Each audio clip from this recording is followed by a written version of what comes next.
Welcome to round 4 of the Parenting Roundabout podcast for the week of June 12th. I'm Terry Morrow, and I'm here with Nicole Eridix. Hello. And Catherine Holeko. Hello. As moms of teens and young adults, we've survived those little kid days, yet we're still rethinking the decisions we've made all through our kids' lives and worrying about what's going on right now. Today's Thursday, which means it's time to give in to our obsessing.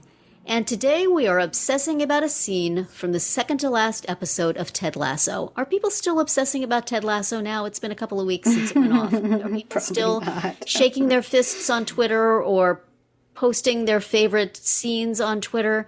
Could be.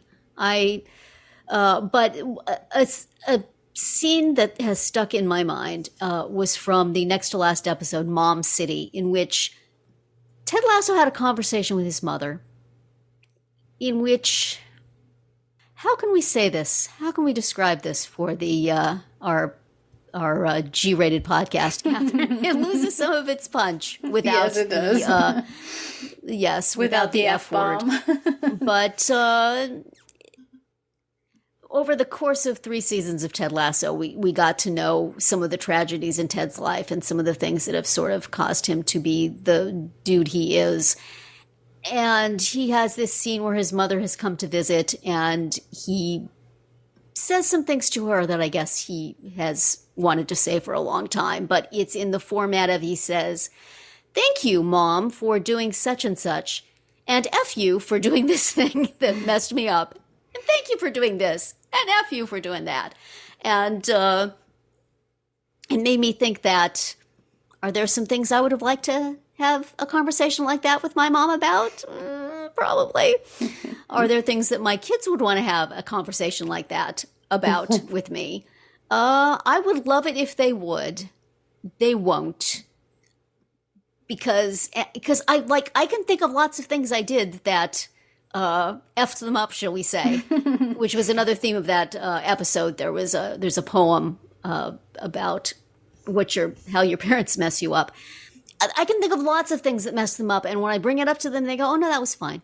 I was glad about that. That was fine. I had no problem with that. Everything you did was perfect. It was fine. It was fine. It was fine." It's like, I know it wasn't all fine. Give me that thank you and F you right now. Come on. But no, they will not give me it's not the satisfaction, is not quite the right word, but the resolution, the the settling of scores, that will not happen. I will just carry the guilt with me without having that cathartic moment. Right. But Catherine, you actually saw that scene and knew what happened before and after. Did it resonate with you in any way? I mean, I don't know. Maybe I don't have the, maybe I need some therapy to kind of unpack. to bring it all up? To bring it all up, all the things that, I mean, I don't think my parents effed me up. I mean, I think they did a good job, and I, had a good childhood, and,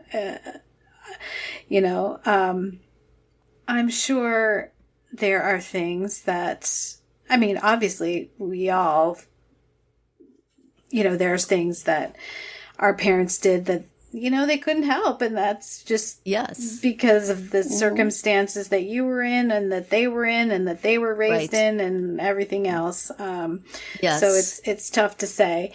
And that goes for us raising our kids too, right? I mean, I'm sure that there are things. I mean, I certainly have regrets and about, I mean, this is one that my son, he still brings up. So he, when my kids were, before they started school, they went to a childcare center, which, basically by the time they're in the, 3-year-old, 4-year-old classroom, it's preschool, but then it just is more than, 2 hours a day, so that it can work for working people. But so one of my kid's good friends from when he was in preschool, her mother took a layoff package when she was a little kid, and so then switched her to a preschool program instead of being at the daycare. And to this day, my kid would be like, well, you never sent me to preschool. I'm like, yes, you were at preschool like 10 times the amount as every other kid because you were there all day. And they were going for 2 hours, 3 days a week or whatever. You were going all day every day. That's on the list. Yep. So thank you for finding me such a nice facility to spend my time in. Yeah. F you for not sending me to preschool. Right. There you go. Yeah. And my daughter will still, bring up, thank you for taking good care of me when I'm sick. F you for not knowing that my appendix was bursting. Yeah. You had one of those too. Yeah, my son could totally do that, but he won't. He's like, not interested. Not interested in recriminations, my children. They will just go through their traumas and go, no, it's fine. It's all good. Aww. And I mean, I had a good childhood, and I really can't complain about anything. I was set up well for life, but there were some of my mom's particular anxieties and fears and phobias did get passed down. Mm-hmm. We talk about the anxiety gene that I have somehow passed to my daughter through, nurture, not nature. Right. So, I don't know that I would want to have that conversation with her necessarily if she were still alive, but I do think it sometimes. How about you, Nicole? Does that sound like an appealing conversation to have? Well, I know my son is very much, he tells a story over and over again about how he came running in the house one day after playing outside and to tell me that he broke his wrist. And it was the end of the day and I was tired and I'd worked the day, blah, blah, blah, blah, blah. And I'm like, you didn't break it. You just sprained it. Like, go put some ice on it. That was my famous last words. Go put some ice on it. Right. Because then kind of like just shake it off. Yeah. Just rub some dirt on it. Exactly. You'll live. So, of course, my husband comes home. My son's in pain. My husband's like, why didn't you take him to urgent care? So they head to urgent care. And, of course, it's broken. Oh, man. So I will never hear the end of that. Ever. Much like the appendix. Yes. Yep. And the stomach ulcer. Mm-hmm. Although I had the opposite situation because my son was going, it's nothing, right up to the point where he's going, oh my gosh, make it stop. Yeah. Maybe I would be saying, F you for not telling me your stomach was rupturing. Right. Yeah. No. And I'm just really salty with my parents for raising me in a very small remote town in the middle of nowhere. Yes. It definitely did not, it's just too small. Too insular. I'm very much a big city person. I need options. I need choices. I need diversity. So that did not, it did serve me well in the sense that I got the heck out as soon as I could.